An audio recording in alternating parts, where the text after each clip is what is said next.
à tous et bienvenue dans votre émission Bible ouverte. Je vous rappelle donc que tous les troisièmes sabbats du mois, c'est un Bible ouverte spécial jeûne. Nous sommes heureux de retrouver sur le plateau avec nous le pasteur Cédric Adercé. Comment vas-tu, Cédric ? Eh bien ça va tranquillement et de ton côté? Pareil, par la grâce de Dieu, tout va bien, ça va tranquillement. Ah bien c'est formidable alors. Alors on commence. Cette semaine, le titre de la leçon, c'est le disque dur de Dieu et c'est tout de suite, juste après le débat.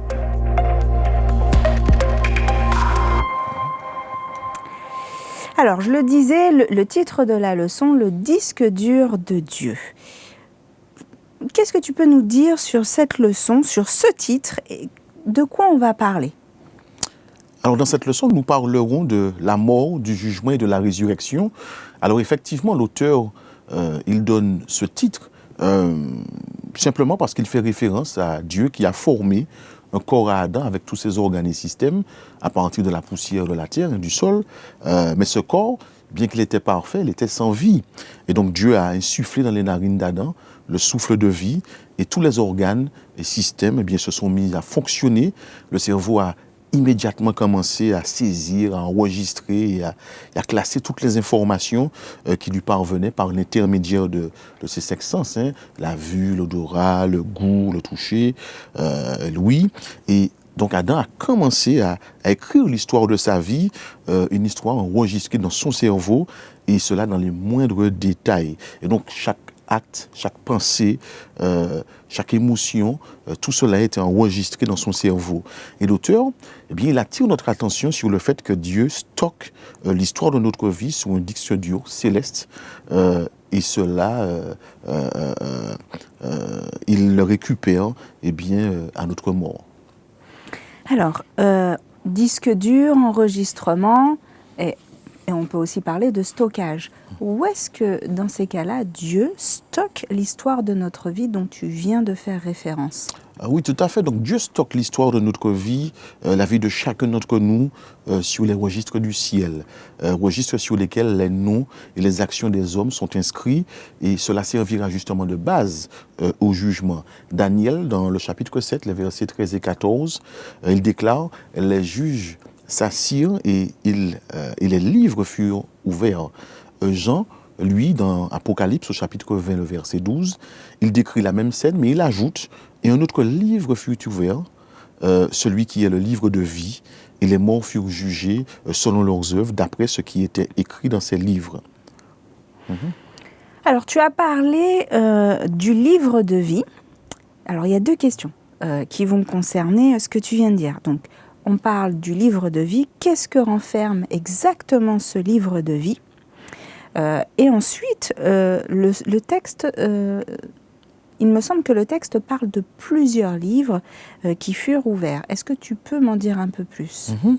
Alors, le livre de vie renferme tout simplement les noms de tous ceux qui sont entrés au service de Dieu. Jean, ou plutôt Jésus, dans l'évangile de Luc, au chapitre 10, le verset 20, il dit à ses disciples, hein, « Réjouissez-vous de ce que vos noms soient inscrits dans les cieux. » Paul, lui, il parle de ses fidèles collaborateurs dont les noms sont dans le livre de vie. On peut voir ça dans Philippiens, au chapitre 4, au verset 3. Donc ça, c'est pour le livre de vie. Et effectivement, ce n'est pas le seul livre, il y en a d'autres. Hein. On parle du livre de souvenirs. Malachie, il dit qu'un livre de souvenirs fut écrit devant lui. Malachie, chapitre 3, verset 16. Pour ceux qui craignent l'Éternel et qui honorent son nom. Et donc sur ce livre, eh bien, on y trouve les paroles de foi des véritables adorateurs, hein, leurs actes de bonté. Néhémie, il fait allusion à cela quand il dit « Souviens-toi de moi, ô mon Dieu, et n'oublie pas mes actes de piété à l'égard de la maison de mon Dieu. » Néhémie, chapitre 13, verset 14. Et donc, on comprend que tous les actes de justice sont immortalisés dans le livre de Dieu. Toute tentation repoussée, toute mauvaise action surmontée, toute parole douce et compatissante prononcée s'y trouve soigneusement enregistrée.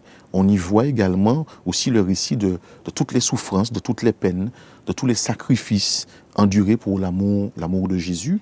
Et le psalmiste, il dit « Tu comptes les pas de ma vie errante, recueille mes larmes dans ton outre, ne sont-elles pas inscrites dans ton livre? Le psaume, on voit ça dans le psaume 56 au verset 9. Et puis, il y a aussi le livre, ou plutôt le registre des péchés. Alors, sur celui-ci, eh bien, figurent tous les péchés, toutes les iniquités. On voit ça dans Ésaïe au chapitre 65, les versets 6 et 7.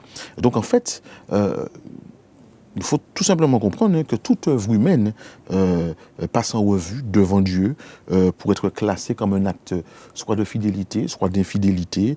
Et en face de chaque nom dans les registres du ciel, eh bien, sont couchés avec une redoutable exactitude.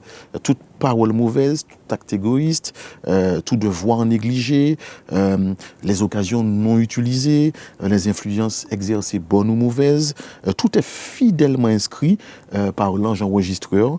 On peut aussi voir cela dans Ecclésiaste au chapitre 12, verset 13, et dans Jacques également 2 verset 12. D'accord ? Par rapport à ce que tu viens de nous expliquer, est-ce qu'on peut légitimement penser, ou pas d'ailleurs, que ces différents registres sont, comment je pourrais expliquer, ont la même valeur, c'est-à-dire qu'il n'y a pas un registre qui va prédominer et déterminer au moment de la résurrection, si on sera dans la première ou la deuxième résurrection, ou alors est-ce qu'on utilise tous les registres et ils sont équivalents et on détermine, on fait une analyse et un jugement global avec tous ces registres, ou est-ce qu'il y en a un qui va davantage permettre de prendre cette décision? Non, je crois personnellement que Dieu va puiser dans tous ces registres les informations nécessaires pour pouvoir prendre la bonne décision. Et ce qui est important, c'est de savoir que Dieu, son jugement, il est, on va le voir certainement tout à l'heure, il est juste et équitable. Il n'y a pas d'ambiguïté, il n'y a pas de tromperie. Mais non, il va considérer les livres qui ont été mentionnés pour pouvoir déterminer eh bien, si telle personne ou telle autre personne est digne de pouvoir entrer dans la vie éternelle ou pas. Donc je ne crois pas qu'il y ait un livre au-dessus des autres livres. C'est-à-dire, on pourrait dire que bon, il va considérer le livre de péché et il n'a même pas besoin de considérer les autres, que dès qu'il est arrivé là, bon, c'est bon. Non, tous les livres vont être lus, vont être ouverts et ils porteront un regard sur tous les livres et la décision viendra ensuite. Donc c'est quand même rassurant parce qu'on peut se dire dans ces cas-là que, notamment comme tu venais de le dire avec l'exemple du livre du péché, eh bien celui-là, c'est pas ce qui va déterminer forcément la suite, puisque les autres registres comptent autant que le livre des péchés. Donc c'est tout de même rassurant de se dire, d'accord, bon ben effectivement j'ai un livre des péchés qui peut être peut-être conséquent, mais j'ai d'autres livres qui sont tout aussi intéressants et qui pèsent autant dans la balance pour prendre cette décision. Bon, on le verra certainement tout à l'heure au fil de la conversation que concernant le livre de péché, qu'il y a une annotation qui devrait figurer et si elle y figure, eh bien normalement la destinée devrait être la vie éternelle pour l'individu. On le verra tout à l'heure. D'accord. Alors, les humains doivent normalement comparaître devant le tribunal de Dieu avant qu'un jugement ne soit émis sur eux. Est-ce que c'est vrai et c'est bon de penser comme cela? Nous avons dit que les registres du ciel retranscrivent de manière fidèle la réalité de la vie des individus et qu'ils permettent également à Dieu d'émettre un jugement sans que ces derniers n'aient à comparaître. Si on prend le cas des justes morts, ils ne ressusciteront qu'après avoir été jugés dignes de la résurrection pour la vie, donc la première résurrection, ce qui nous amène à comprendre qu'ils ne vont pas comparaître de manière personnelle devant le tribunal qui statuera leur cas. De même que les méchants morts, ils ne vont ressusciter qu'à la deuxième résurrection. Et donc, ce qu'il nous faut finalement retenir, c'est que leur cas a bel et bien, les deux, juste ou méchant, leur cas aura bien été examiné, et cela sans qu'il n'ait à comparaître avant qu'un jugement soit émis sur eux. Et puis, Dieu fera que chacun puisse savoir pourquoi il ou elle comptait parmi les élus ou parmi les damnés. Et tous confesseront, rachetés comme condamnés, rachetés et condamnés plutôt, que les jugements de Dieu sont justes. Maintenant, concernant les justes, Madame White déclare que Jésus sera leur avocat auprès du Père. Donc c'est quand même formidable de savoir que nous avons une audience, notre cas, comment dirais-je, est examiné, que nous n'avons même pas besoin de nous déplacer, que nous avons un avocat qui est capable de gérer ça pour nous, et qu'on peut déjà fêter, parce que il ne perd jamais, comment dirais-je, un cas. Il est dit d'ailleurs qu'il n'a perdu aucun de ce que le Père lui a donné. J'ai envie de dire amen pour cela. Alors par rapport à ce que tu viens de dire, est-ce qu'on peut penser que comme on a accepté Jésus dans notre vie, donc on a notre nom inscrit sur le livre de vie, et donc tout est gagné. Alors c'est certainement l'erreur qu'il ne faudrait pas commettre. Parce qu'effectivement, s'il est vrai que le croyant, une fois qu'il entre au service de Dieu, comme nous l'avons vu, au service de Jésus, qu'il est inscrit sur les registres du ciel, il ne suffit pas d'avoir son nom inscrit sur le livre, il faut aussi le conserver. D'ailleurs, il y a une parole qui dit, il ne suffit pas, comment dirais-je, de se retrouver devant les parvis célestes.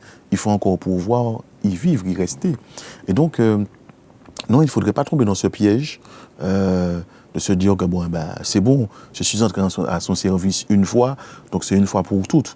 Non, c'est au quotidien la relation avec Jésus, c'est au quotidien qu'il nous faut marcher selon Jésus, c'est au quotidien qu'il nous faut faire de sa parole nos délices, et puis c'est au quotidien qu'il nous faut aussi confesser nos fautes et nos péchés.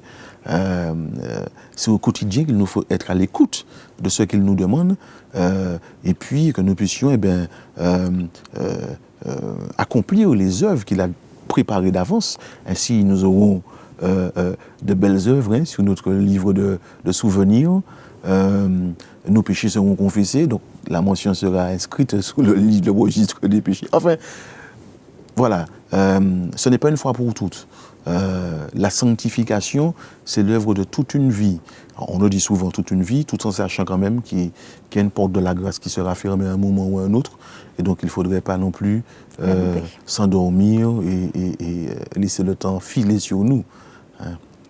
Alors, on a parlé de ce jugement. À quel moment aura lieu justement l'instruction du jugement ? Est-ce qu'on arrive un petit peu à déterminer ou à avoir une ligne directrice dans cet espace-temps ? En fait, la vie de tous ceux qui ont cru en Jésus est examinée devant Dieu dans l'ordre où ils se sont inscrits. On commence par les premiers habitants de la terre, et Jésus, qui est notre avocat, il présente le cas des croyants de chaque génération successive et termine par ceux des vivants. Chaque nom est mentionné, chaque cas est pesé avec le plus grand soin. Des noms sont acceptés, d'autres rejetés, et quand un dossier indique des péchés non confessés ou non pardonnés, le nom est tout simplement radié du livre de vie, et l'inscription aussi radiée, l'inscription plutôt des bonnes actions est effacée du livre de mémoire. Exode, au chapitre 32, verset 33, déclare « C'est celui qui a péché contre moi que j'effacerai de mon livre. » D'accord, mais qu'est-ce qui se passe pour ceux qui ont osé et qui ont fait la démarche de se repentir ? Eh bien justement, en revanche, tous ceux qui se sont réellement repentis de leurs péchés et se sont par la foi réclamés du sang de Jésus comme sacrifice expiatoire et ont eu leurs péchés consignés dans les livres, eh bien si leur vie a répondu aux exigences de la loi, leurs péchés sont effacés, ils sont jugés dignes de la vie éternelle. D'ailleurs, le Seigneur déclare c'est moi qui effacerai tes transgressions pour l'amour de moi. Je ne me souviendrai plus de tes péchés. On trouve cela dans Isaïe au chapitre 43, verset 25. Alors, une dernière question par rapport à la leçon. Et que se passe-t-il lorsqu'on décède?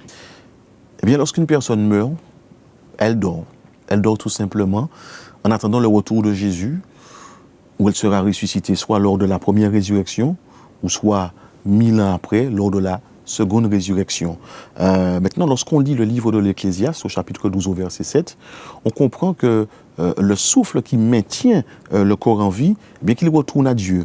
Mais on comprend également, en parcourant la Bible, que ce n'est pas simplement le souffle de vie, mais c'est non seulement le souffle de vie, mais aussi les annales biographiques et le caractère sanctifié par Dieu de la personne que Dieu conserve, on pourrait dire, sur le fameux disque dur de Dieu. Tout à fait. Et donc, lorsque le croyant meurt, eh bien, Dieu ferme son dossier biographique et son caractère qui est sanctifié par lui dans les livres célestes, et il les conserve jusqu'à la résurrection. À la résurrection, eh bien, le croyant, eh bien, il va récupérer son propre dossier de vie, son caractère, encore une fois sanctifié par Dieu, à l'image de celui de Jésus, et Dieu va lui redonner le souffle de vie. Job, d'ailleurs, il dit dans le livre qui porte son nom, chapitre 19, les versets 16 et 17, il déclare qu'à la résurrection, qu'il verra Dieu de ses propres yeux et non pas ceux de nôtres. Eh bien, merci Cédric, merci pour cette étude, pour ces réponses. On y voit un peu plus clair, notamment quant à ce jugement et à cette instruction et aux résurrections. Est-ce que tu accepterais de dire un petit mot à nos jeunes par rapport à tout ce qu'on vient de dire et peut-être plus? Eh bien oui, je voudrais leur dire tout simplement que il y a encore de l'espoir. Il est bon de savoir que nous avons un avocat auprès du Père qui intercède pour nous et qui est prêt à nous représenter justement auprès du Père. Et donc, tout ce que nous avons à faire, eh bien, c'est de confesser nos fautes et nos péchés, de lui demander la force de nous aider à vivre selon lui, et certainement, nous serons bénis par une telle expérience. Merci Pasteur Adrassé, et comme il l'a dit, il y a un espoir. Le jugement est finalement essentiel, est important, et l'espoir que, eh bien, nous aurons, au-delà de cette mort, il y a des choses merveilleuses qui nous attendent. On se dit à très vite. C'était avec le Pasteur Adrassé.